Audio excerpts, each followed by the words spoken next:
آئی ہے جس کی چمک کنز خفی تک ہم کو، مخزن رشت کا ہے ایسا نگینہ باقر، وہ گرچہ مسمار لعینوں نے کیا مرکت کو، گرچہ مسمار لعینوں نے کیا مرکت کو، پھر بھی روشن ہے تیرے دم سے مدینہ باقر، پھر بھی روشن ہے تیرے دم سے مدینہ باقر۔ اور شکر صد شکر عزاداری کی دولت دے کر، شکر صد شکر عزاداری کی دولت دے کر، تو نے سکھلایا ہے جینے کا قرینہ باقر، تو نے سکھلایا ہے جینے کا قرینہ باقر۔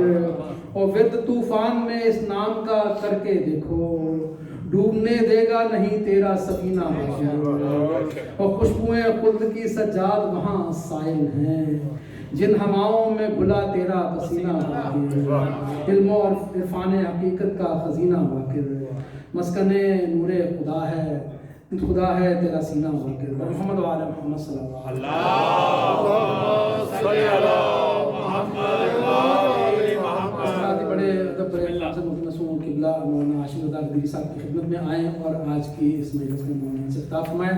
سب مل کے نعرہ تکبیر، اللہ اکبر، نعرہ تکبیر، اللہ اکبر، نعرہ رسالت یا رسول اللہ، نعرہ رسالت یا رسول اللہ، سب مل کے نعرہ حیدری، نعرہ حیدری، حسینیت زندہ باد، حسینیت زندہ باد، یزیدیت مردہ باد، یزیدیت مردہ باد۔ برائے خوشنودی محمد و آل محمد بآواز بلند صلوات۔ اللہم صلی علی محمد و آل محمد۔ اعوذ باللہ من الشیطان الرجیم، بسم اللہ الرحمن الرحیم۔ الحمد للہ الذی ہدانا لہذا وما كنا لنهتدي لولا ان هدانا الله، لقد جاءت رسل ربنا بالحق، الصلاة والسلام على اشرف الانبیاء والمرسلین، حبیب الہ العالمین ابی القاسم محمد، اللہم صل علی الطيبين الطاهرين المعصومين الذين أذهب الله عنهم الرجس وطهرهم تطهيرا، اللهم صل على محمد وآل محمد، واللعنة الدائمة على أعدائهم أجمعين من يوم عداوتهم إلى قيام يوم الدين، أما بعد فقد قال حق سبحانه وتعالى في محكم كتابه الأعلى، بسم الله الرحمن الرحيم، شاهد الله أنه لا إله إلا هو والملائكة وأولو العلم قائما بالقسط، لا إله إلا هو العزيز الحكيم۔ اللهم صل على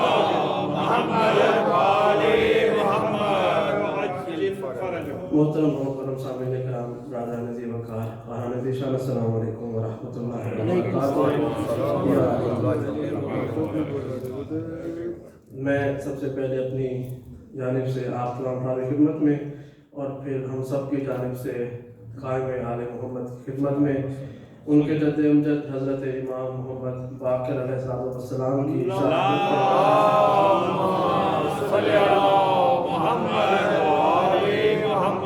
تعزیت پیش کرتا ہوں اور دعا ہے پروردگار سے کہ وہ ہمیں دنیا اور آخرت میں امام باقر کے نام لیوا اور شفاعت یافتہ خوش نصیبوں میں شمار فرمائے۔ صلوات پڑھیں محمد و آل محمد۔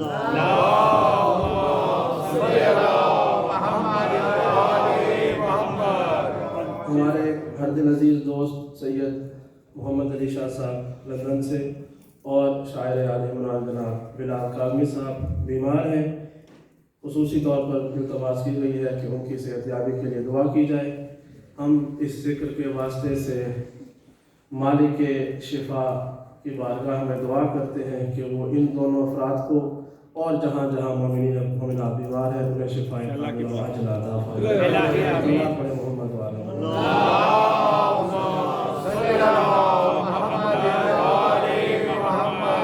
پروردگار نے اپنی ہمیشہ رہنے والی کتاب قرآن مجید میں ارشاد فرمایا ہے کہ شاہد اللہ انہ لا الہ الا ہوا۔ سورہ آل عمران آیت نمبر 18، اللہ نے گواہی دی کہ اس کے علاوہ کوئی خدا نہیں ہے۔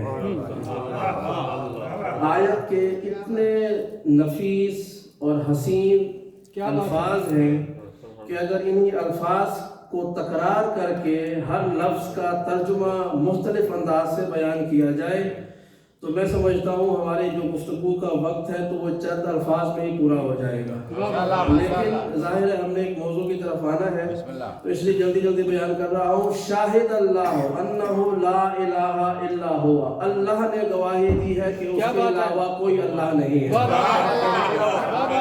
اللہ نے گواہی دی کہ اس کے علاوہ کوئی اللہ نہیں ہے۔ والملائکۃ، اس گواہی میں وہ اکیلا شامل نہیں ہے بلکہ فرشتے بھی اس کے ساتھ شامل ہیں۔ وَأُولُو الْعِلْمِ، اور اللہ اور فرشتے بھی نہیں ہے بلکہ کوئی اور بھی ہے جو علم رکھنے والے ہیں۔ اولو العلم، وہ علم رکھنے والے ہیں، گواہی دیتے ہیں کہ وہ اللہ ہے، اس کے علاوہ کوئی اللہ نہیں ہے۔ قائماً بالقسط، وہ ایسا قائم ہے کہ جو عدل کے پیمانے پہ پورا اترتا ہے۔ کیا بات ہے!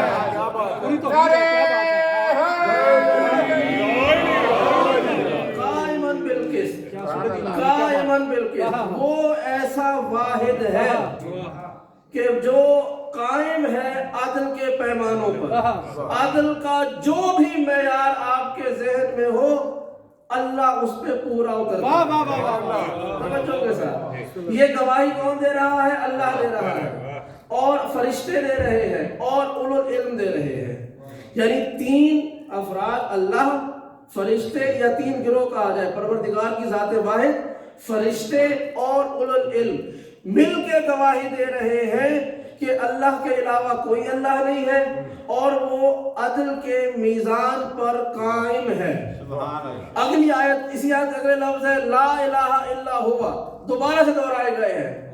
قائماً بالقسط، عدل پر پورا اترتا ہے، اس کے علاوہ کوئی الہ نہیں ہے۔ هو العزیز الحکیم، کہ وہ بہت عزیز، مہربان بھی ہے اور حکمت والا بھی ہے۔ سنیے گا، اب یہ سوال ذہنوں میں آ سکتا ہے نا کہ مجلس امام باقر کی ہے کہ اللہ نے آیت پڑھ دی ہے توحید کے بارے میں، اس میں کوئی شک نہیں ہے۔ ہمارے کسی بھی امام کا ذکر ہو اس کا آغاز توحید سے ہی ہوتا ہے، اس کا آغاز توحید سے ہوتا ہے کہ ان کی زندگیاں بسر ہو گئی توحید کے راز کو سمجھاتے ہوئے۔ اور میں سمجھتا ہوں صرف زندگیاں نہیں، آج تک بھی اگر ان کا ذکر ہے اور آج ہماری صفوں میں جو توحید کا ذکر ہے تو وہ ذکر اس وجہ سے توحید کا ذکر باقی ہے کہ ہمارے یہاں آل محمد کا ذکر ہوتا ہے، توحید کا ذکر۔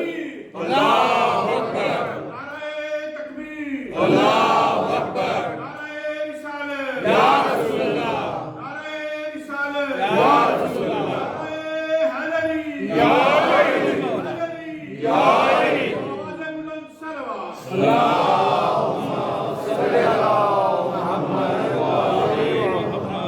ہمارے ہاں توحید کا ذکر باقی ہی اسی لیے ہے کہ ہمارے ہاں توحید سمجھانے والوں کا ذکر باقی ہے، ہمیں توحید بتانے والوں کا ذکر باقی ہے۔ اور وہ ذکر کون بتا رہا ہے توحید کا؟ بھائی یہ میں نہیں کہہ رہا ہوں، قرآن مجید کی آیت ہے، سورہ 3 آل عمران آیت نمبر 18، شاہد اللہ ہو، اللہ کہہ رہا ہے کہ میں گواہی دے رہا ہوں، یعنی تمہیں اللہ بتا رہا ہے کہ اللہ ایک ہے۔ پھر کہہ رہا ہے کہ والملائکۃ، اور فرشتے بھی گواہی دے رہے ہیں کہ اللہ ایک ہے۔ لیکن مسئلہ یہ ہے کہ نہ آپ اللہ سے بات کر سکتے ہیں نہ فرشتوں سے بات کر سکتے ہیں۔ بھائی توحید کی گواہی تو دے رہے ہیں لیکن نہ اللہ آپ کے سامنے آ رہا ہے نہ آپ اللہ کے سامنے جا رہے ہیں کہ وہ آپ کے سامنے گواہی دے۔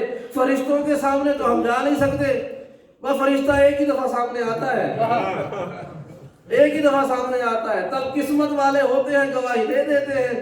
ورنہ جب فرشتہ چلا جاتا ہے پھر لوگ گواہی دے رہے ہوتے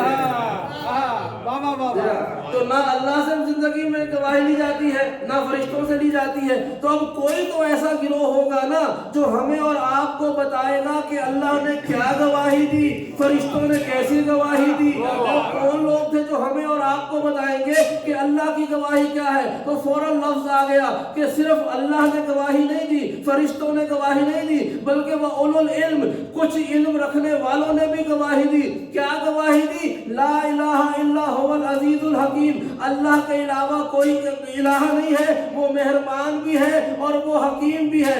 اب سوال کر لیتے ہیں کہ یہ جو اولو العلم کا گروہ ہے یہ کون سا گروہ ہے؟ بھئی اولو العلم, اگر میں کہوں کہ میں اولو العلم ہوں تو یہ اپنے آپ کو لقب میں نے دیا, اگر میں کہوں آپ اولو العلم ہے تو یہ آپ کو لقب میں نے دیا.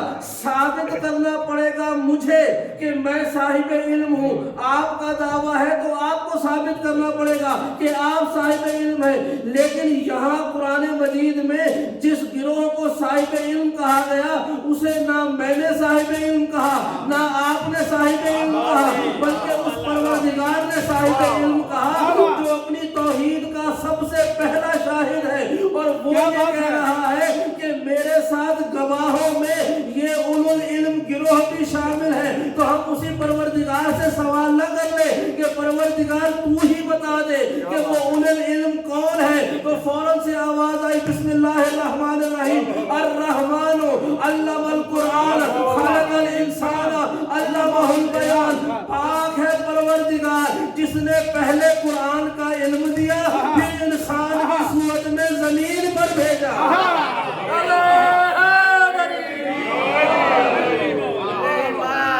کل ایمان کل قرآن حق دا امام نعرہ حیدری. تو کوئی تو ایسے لوگ ہیں نا جنہوں نے پہلے علم لیا پھر اس کے بعد انسانی شکل میں زمین پر آئے. آیت کی ترتیب ہے الرحمن علم القرآن, خدا رحمان ہے جس نے پہلے قرآن سکھایا پھر انسان کی صورت میں زمین پر بھیجا. خلق الانسان علمہ البیان, پھر اسے بیان دکھایا کہ جاؤ بیان کرو. تو گروہ ایسا ہے کہ جو انسانی شکل میں آنے سے پہلے قرآن کا علم لے کے آتا ہے, قرآن کا علم لے کے آتا ہے. وہ جو زمین پر انسانی شکل میں آنے سے پہلے قرآن کا علم لے کر آتے ہیں, اس گروہ کی نشانی یہ ہے کہ جب وہ منبر پر آگے کہتے ہیں دنیا والوں کے سامنے سلونی سلونی کو پوچھنا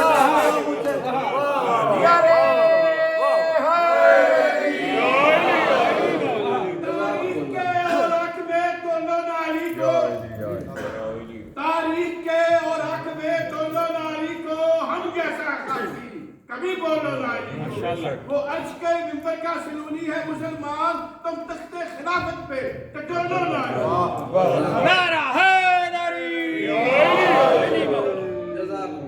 اب سنیے گا جملہ. سب کو پتا ہے کہ منبر پر سلونی کا اعلان کس نے کیا تھا کہ پوچھو سوال کرو جو سوال کرنا چاہتے ہو, سب کو پتا ہے. اب جملہ سنیے گا. آج ہم جس امام کا ذکر کرنے کے لیے جمع ہوئے ہیں نا, ان کا نام ہے محمد. معروف ترین لقب ہے باقر العلم. پورا لقب ہے باقر العلم. یہ تو ہم نے آسانی کے لیے باقر کہہ دیا, ورنہ پورا لقب ہے باقر العلم. باقر کہتے ہیں پھیلانے والے کو, وہ چشمہ جہاں سے کوئی شے پھوٹتی ہے, وہ مرکز, وہ دائرہ, وہ جگہ جہاں سے سینٹر پوائنٹ جہاں سے کوئی شے پھوٹتی ہے اسے باقر کہتے ہیں, پھیلانے والے کو. باقر العلم یہ ہے امام کا پورا لقب. زیارت پڑھے نا امام کی تو ہوتا ہے السلام علیکہ یا السلام علیکہ باقر العلم الاولین والآخرین, پہلوں کا اور آخر والوں کا سب کا علم پھیلانے والے مرکز تم پر سلام. دیکھیے یہ تو امام امام کا لقب ہے اور یہ امام کے چاہنے والوں کی نشانیاں ہے کہ ان کے نام کا مطلب سن کے بھی داد دیتے ہیں، ورنہ یہ تو میرا کوئی کام، میں نے صرف ترجمہ کیا ہے کہ لقب یہ ہے تو ترجمہ یہ بنتا ہے اور داد مل رہی ہے۔ کتنا کریم ہے یہ خاندان، کیسی کیسی عزتیں بانٹنے کے بہانے ہیں کہ ان کا نام میں عزت ملتی رہتی ہے۔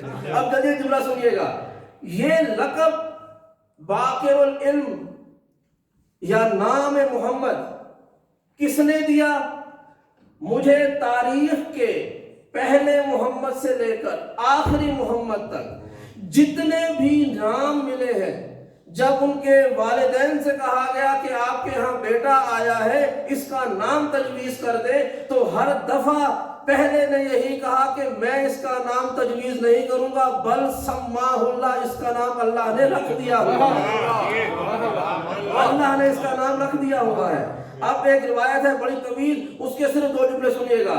روایت ہے مولا کائنات کی، فرماتے ہیں اولو من سجدہ فی بیت الابیض علی ابن الحسین، کہ سب سے پہلے جس نے بیت ابیض میں، آسمانوں کے اوپر ایک سفید نوری گھر ہے اس کا نام ہے بیت الابیض، سب سے پہلے جس نے بیت الابیض میں سجدہ کیا وہ علی ابن الحسین ہے، اس لیے انہیں سجاد کہا جاتا ہے کہ انہوں نے بیت الابیض میں سب سے پہلے سجدہ کیا تھا۔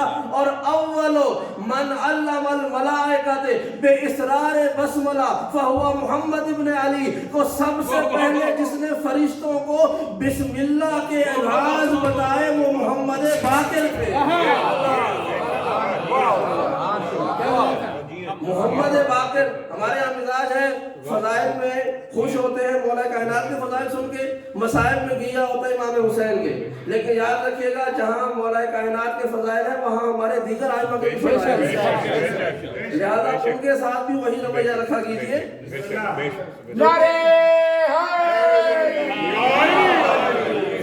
ہم امتحان میں ڈال دیتے ہیں کہ وہ جو مشکل موضوعات پہ مجھے بلا لیتے ہیں کہ بڑا کچھ ہمیں طے کرنا پڑتا ہے یہ ان موضوعات پہ آنے کے لیے کہ 1 گھنٹہ 50 منٹ تقریر کرنی ہے کہ عوام کو سننے والوں کو اس ثواب میں جا کر سفر کروانا ہے۔ لہذا امام باقر کی گفتگو ہے، مجھے یقین ہے کہ جتنا ٹائم میرے پاس باقی ہے آپ کو میں سونے نہیں دوں گا۔ سوال پڑھے ذرا محمد والے۔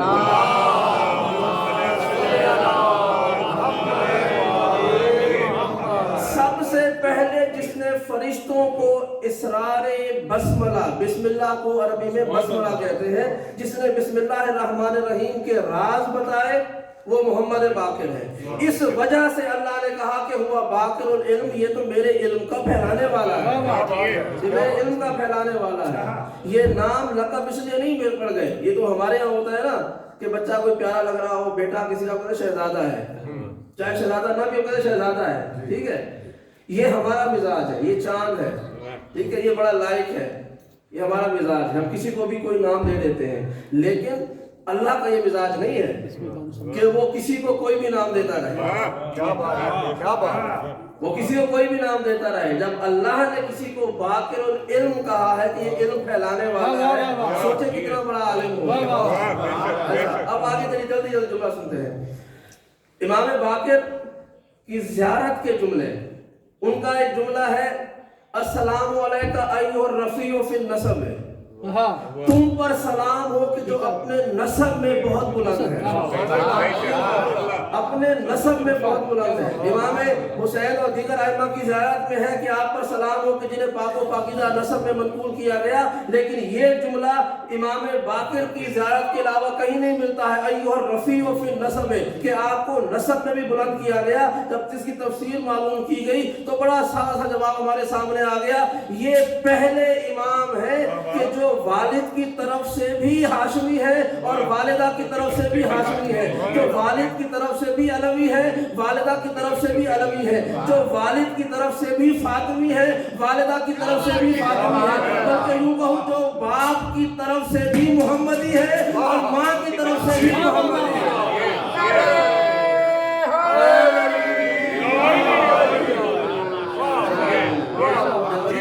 جن کے نانا ہی نہیں دادا بھی امام، کیوں نہ ہو صاحب توقیر محمد باقر، عظمت مولا باقر پر بابا سے بلند نعرہ حیدری۔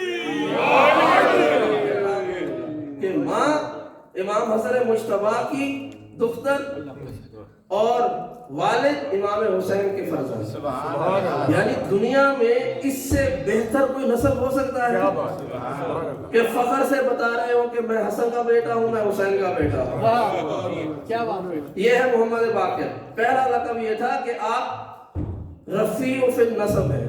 ایک جملہ اور سنیے. ایک مرتبہ حج کا موقع آیا.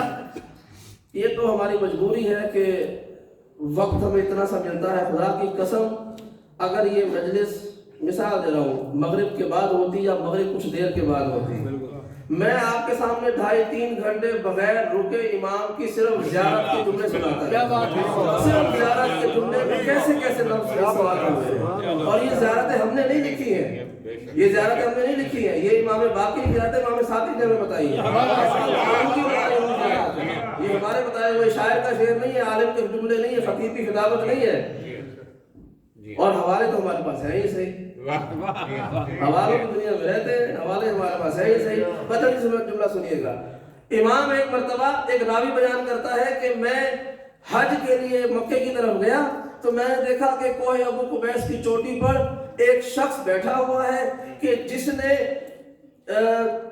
گہرے رنگ کا ڈارک کلر کا اس نے لباس پہنا ہوا ہے. میں حیران ہوا کہ حج کے موقع پر سب لوگ احرام باندھتے ہیں, تو یہ کیسا شخص ہے کہ جو آیا بھی حج پر ہوا ہے, کوہ ابو قبیس کعبے کے قریب ہی ایک چوٹی ہے, پہاڑ ہے, اس کی چوٹی پر بیٹھا ہوا ہے اور احرام نہیں باندھا ہوا. کہا کہ میں قریب آ کے پوچھنا چاہتا ہوں کہ یہ کیا ماجرا ہے کہ حج پر بھی آیا ہوا ہے اور احرام نہیں باندھا ہوا. عوام کے لیے یہ ہے کہ حج پہ جائیں, جو لوگ گئے ہیں وہ جانتے ہیں, جو نہیں گئے وہ جانے والوں سے پوچھ لیں. خدا سب کو لے کے جائے کہ کعبے کے اندر جانے کے لیے عمرہ ہو یا حج ہو, ایک مخصوص مقام سے پہلے آپ کو احرام باندھنا لازمی ہے. وہاں سے احرام باندھ کے جاتے ہیں. ہم نے کراچی میں پاکستان میں دیکھا ہے لوگ ایئرپورٹ پہ احرام باندھ چلے جاتے ہیں کیونکہ اس جگہ سے باہر گزرا جاتا ہے. تو احرام کعبے کی حدود داخلوں سے پہلے واجب ہے. یہ کہتا ہے کہ میں نے دیکھا کہ پہاڑ قریب ہے کعبے کے, ایک شخص بیٹھا ہوا احرام نہیں باندھا ہوا. کہا کہ میں چلا گیا پوچھنے کے لیے, لیکن میں نے دیکھا کہ اس نے آسمان کی طرف ہاتھ بلند کیے اور ایک جملہ کہا, اللہم انی ارید ان آکل فرزقنی بعنب. اے پروردگار میرا کچھ کھانے کو دل کر رہا ہے, تو مجھے انگور عطا کر. جملہ سنیے گا, میرا کچھ کھانے کو دل کر رہا ہے تو مجھے انگور عطا کر. وہ یہ شخص کہتا ہے کہ میں نے دیکھا ابھی اس کی زبان سے جملہ ختم ہوا تھا کہ آسمان سے ایک بادل کا ٹکڑا زمین پہ نازل ہوا, اس کے سامنے تشت کی صورت میں اور اس پہ انگور رکھے ہوئے تھے. اس نے ہاتھ بڑھا کر انگور اٹھا لیے اور وہ بادل کا ٹکڑا ہوا میں بکھر گیا. یہ شخص کہتا ہے میں قریب گیا اور میں نے جا کر کہا کہ یہ انگور مجھے بھی دو. جملہ سنیے گا, یہ انگور مجھے بھی دو. تو اس نے کہا کہ تمہارا کیا حق بنتا ہے کہ میں تمہیں بھی انگور دوں. تو اس نے راوی نے کہا کہ میں نے کہا کہ اے اللہ کے نیک بندے, جب آپ اللہ سے دعا کر رہے تھے نا کھانے کی تو میں نے آپ کی دعا کے بعد آمین کہا تھا. میں نے آمین کہا تھا, اسی لیے میرا حق بنتا ہے کہ میں آپ کے ساتھ اس نعمت میں شریک ہو جاؤں. اس کا مطلب یہ ہے کہ دعا کے بعد آمین کہنے والا بھی نعمت میں برابر کا شریک ہوتا ہے. اب یہاں پر اپنا آج کا جملہ کہہ دوں, جس طرح دعا کے بعد آمین کہنے والا دعا میں شریک ہو جاتا ہے, اسی طرح عالم کی بات پر خوش ہو جا کر داد دینے والا بھی عالم کی مجلس کے برابر کا شریک ہو جاتا ہے.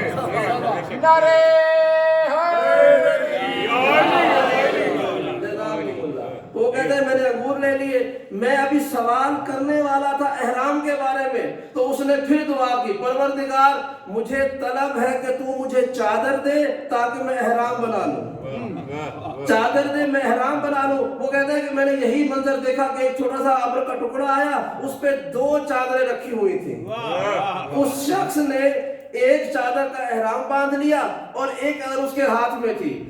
وہ میری طرف متوجہ ہو کر کہتا ہے کہ اے دعا کے بعد آمین کہنے والے, کیا تجھے بھی یہ احرام چاہیے؟ اس نے کہا کہ نہیں, میں احرام باندھ کر آیا ہوں. تو اس نے مسکراتے ہوئے کہا کاش تو یہ چادر بھی مجھ سے مانگ لیتا تو جنت میں تو جہاں پر میں ہوتا وہاں تو میرے بعد کھڑا ہوا ہوتا. اس نے کہا کہ آپ ہیں کون؟ کہا میں محمد ابن علی ابن الحسین.